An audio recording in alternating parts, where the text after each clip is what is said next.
दूसरा वाला या कटा है या चोट लगी। हाँ ये वाला दिखाओ, ये दिखाओ, ठीक से दिखाओ। ये है नरेंद्र मोदी का काम। अब आप पूछो क्या, ये आपको बताएंगे। मेरी पोस्टिंग मीडियम रेजिमेंट में हुआ और पोखरण फील्ड फायरिंग रेंज में सेना का काम करते समय मेरा हाथ ब्लास्ट कर गया। अपने सम्मान का बदला लेकर रहेंगे। आज नहीं विश्वास होता तो राहुल भैया की रैली का कोई भी वीडियो उठाकर देख ले। ये युवा अपने मन के लिए खड़े हैं, आपको सत्ता से हटाने के लिए खड़े हैं, हम अपनी सेना के लिए खड़े हैं। धन्यवाद। आप और मैं हूं आपके साथ दक्षा प्रिया। वोटर अधिकार यात्रा आज भागलपुर पहुंची और भागलपुर में जो लोगों का हुजूम है वो राहुल गांधी तेजस्वी यादव को देखने के लिए उमड़ पड़ा। लेकिन जितने ज्यादा उत्साहित लोग थे उससे भी ज्यादा उत्साहित नेता प्रतिपक्ष तेजस्वी यादव नजर आए। लोगों का हुजूम, लोगों की भीड़ देख करके एक अलग ऊर्जा देखने को मिली तेजस्वी यादव में और दहाड़ते नजर आए हैं भागलपुर के घंटा घर चौक पर। क्या कुछ कह रहे हैं, आइए सुनाते हैं आपको। अग्निवीर आपने सुना है? सुना है? अच्छा, अग्निवीर आपको अच्छा लगता है? तो आज जब मैं यात्रा पे निकला मुझे रास्ते पे अमरनाथ अग्निवीर मिले। जरा खड़े होना है जरा अमरनाथ। ये देखिए, ये अमरनाथ है, ये अग्निवीर था, ठीक है। अब मैं अच्छा ठहर जाओ, मगर ये मैं पहले इसके बाद बताता हूँ, फिर आपके बताएंगे। तो ये अग्निवीर था। नहीं, खड़े रहो भैया, मेरा काम करो। अपना हाथ दिखाओ, दूसरा वाला या कटा है या चोट लगी। हाँ ये वाला दिखाओ, ये दिखाओ, ठीक से दिखाओ। ये है नरेंद्र मोदी का काम।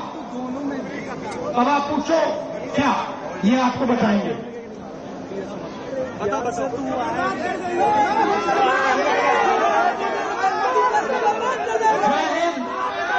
मेरा नाम अग्निवीर अमरनाथ जायसवाल है। मेरी पोस्टिंग मीडियम रेजिमेंट में हुआ और पोखरण फील्ड फायरिंग रेंज में सेना का काम करते समय मेरा हाथ ब्लास्ट कर गया। अगर फोर्स मेरी तरफ होता तो शायद आज इस दुनिया में मैं नहीं रहता, लेकिन बारूद का प्रेशर मेरी तरफ न होकर अपोजिट साइड था और मैं सुरक्षित बच गया। पर मेरे हाथ का एक उंगली काटना पड़ा और इस हाथ की सारी से कमजोर पड़ चुकी हैं। ये अग्निवीर में जाने के बाद 2 साल सर्विस करने के बाद मुझे वापस घर भेज दिया गया। मैं पूछूं मेरी गलती क्या थी? मेरे लिए भी वही पीतल की गोलियां होती हैं जो परमानेंट सिपाहियों के लिए। आप अपने देश के दुश्मनों से कहना कि वो हमारे लिए बारूद बदल दें, गोलियां बदल दें, क्योंकि आपने सेना बदल दी।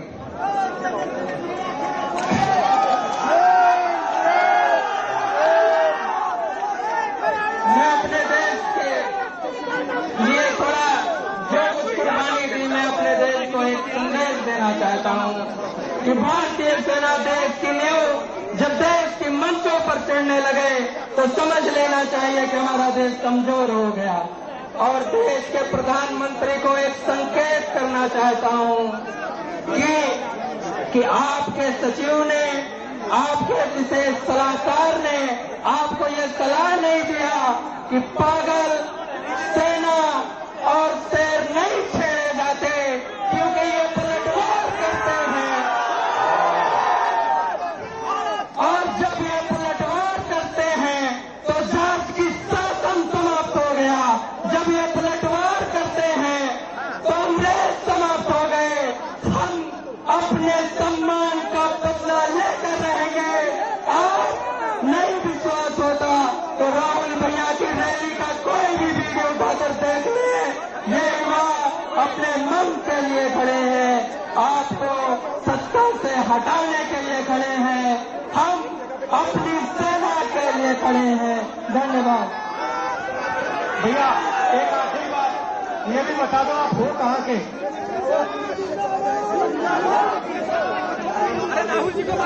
मैं अयोध्या निवासी हूँ। मैं पकड़ लेता हूँ। हम अयोध्यावासी अपने मर्यादा पुरुषोत्तम भगवान श्री राम को भैया कहकर संबोधित करते हैं।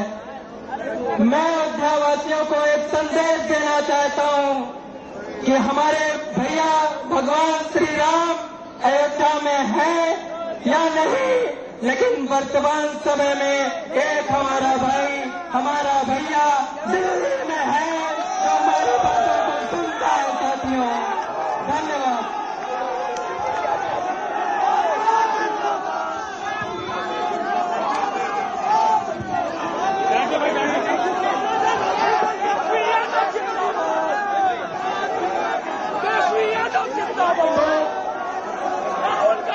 देखिए, जो भी युवाओं के लिए रास्ते थे, सेना का रास्ता, डिफेंस का रास्ता, पब्लिक सेक्टर का रास्ता,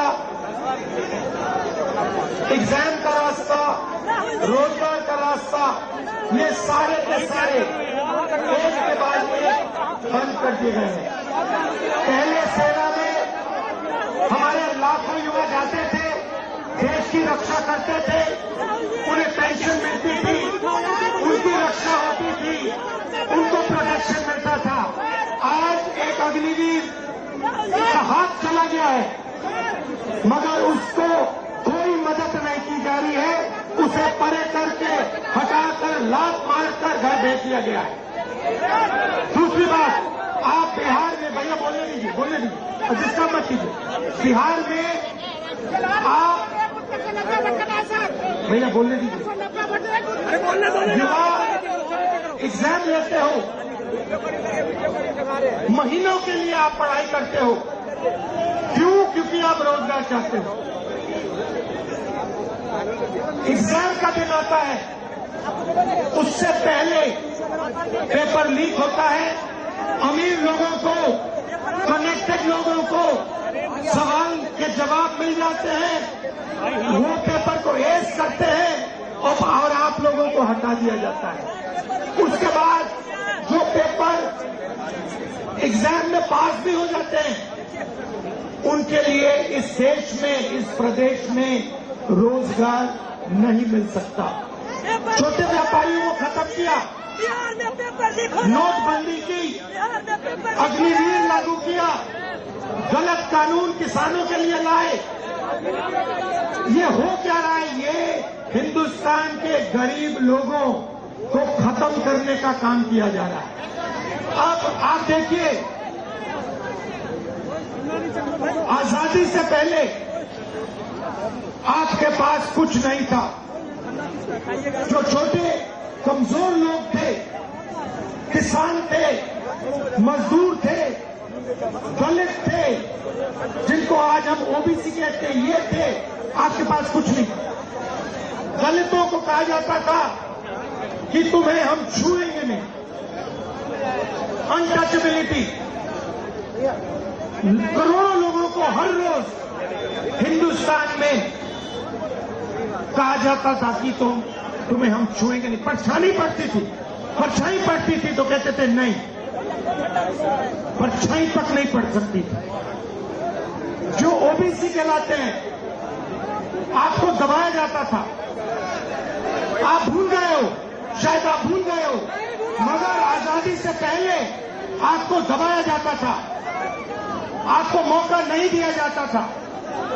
आजादी के बाद कॉन्स्टिट्यूशन दो मुझे भाई, अलंकार, संविधान।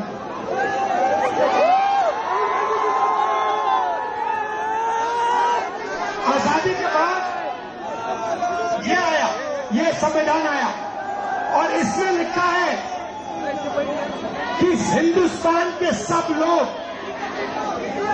एक जैसे हैं। कोई बड़ा नहीं है, कोई छोटा नहीं है, सारे के सारे लोग एक जैसे हैं और हर व्यक्ति को, किसी भी जात का हो, किसी भी धर्म का हो, हर व्यक्ति को ये कॉन्स्टिट्यूशन, ये संविधान एक वोट देता है। 2 नहीं देता, 3 नहीं देता, आधा नहीं देता, 1 वोट देता है। 1 मैन 1 वोट, 1 वुमन 1 वोट। अब नरेंद्र मोदी जी और इलेक्शन कमीशन मिलकर आपसे आपका वोट छीन रहे हैं, चोरी कर रहे हैं, संविधान पर आक्रमण कर रहे हैं। ये संविधान अंबेडकर जी के खून पसीने से बना, महात्मा गांधी, जवाहरलाल नेहरू, सरदार पटेल, सुभाष चंद्र बोस, इनके खून से बना है। और नरेंद्र मोदी और इलेक्शन कमिश्नर मिलकर आपका वोट आपसे चोरी कर रहे हैं। क्यों चोरी कर रहे हैं? क्योंकि वो जानते हैं कि आपकी शक्ति, आपकी आवाज इस संविधान में है और आपकी आवाज, आपकी शक्ति वोट से सुनाई देती है। आप देखिए यहां पे इन्होंने लाइट ऑफ कर दी, लाइट काट दी, देखा आपने? लाइट काट दी, मगर ये सोचते हैं कि लाइट काटने से आवाज बंद हो जाती है। आवाज नहीं बंद होती, आवाज अंधेरे में सुनाई देती है।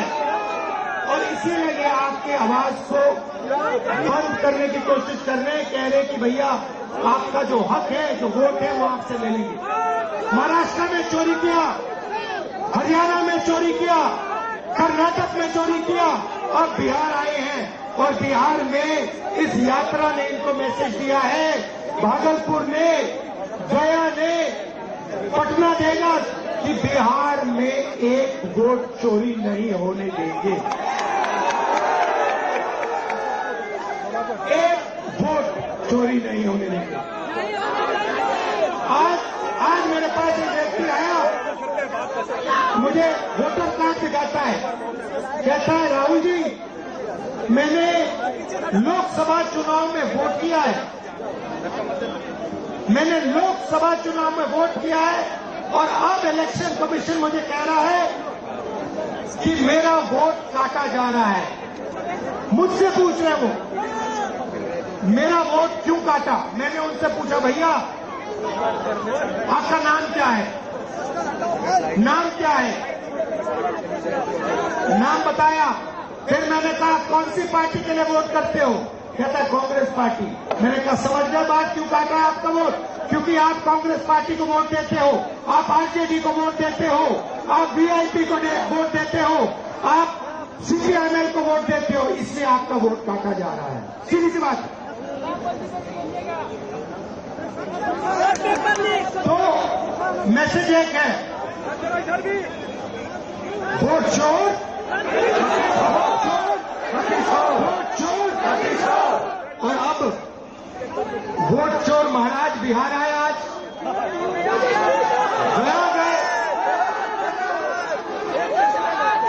गया गए और कहते हैं एसआईआर की बात करते हैं। भाइयों और बहनों, एसआईआर की बात करते हैं और मैंने जो मुद्दा उठाया, जो माधेपुरा कर्नाटक की एक विधानसभा में 1 लाख फर्जी वोट निकले, जिसके माध्यम से बीजेपी चुनाव जीती, उसके बारे में प्रधानमंत्री कुछ क्यों नहीं कहते हैं? हरियाणा के चुनाव के बारे में कुछ क्यों नहीं कहते? महाराष्ट्र के चुनाव के बारे में कुछ क्यों नहीं कहते? मणिपुर में जो हो रहा है उसके बारे में कुछ क्यों नहीं कहते? सच्चाई ये है भाइयों और बहनों कि इलेक्शन कमीशन और प्रधानमंत्री बीजेपी मिलकर लोकतंत्र को खत्म करने में लगे हैं, संविधान को मिटाने में लगे हैं और आपका वोट चोरी करते हैं।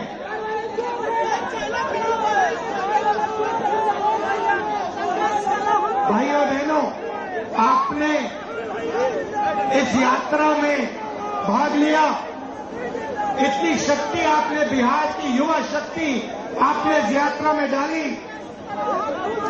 बारिश में धूप में आप आए, आप हमारे साथ खड़े हुए, इसके लिए दिल से आपको धन्यवाद करता हूं।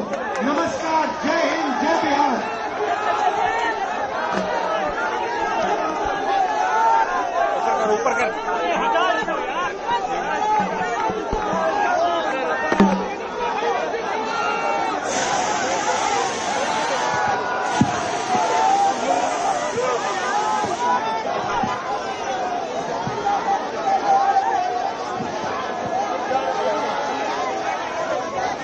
सभी साइड हो जाएंगे, कृपया रास्ता छोड़ दें, कृपया रास्ता छोड़ दें, साइड हो जाए, कृपया रास्ता छोड़ दें, साइड हो जाए, please side, please side, please car लाइए, रास्ता छोड़ दें, कृपया रास्ता छोड़ दें, कृपया रास्ता छोड़ दें, कृपया रास्ता छोड़ दें।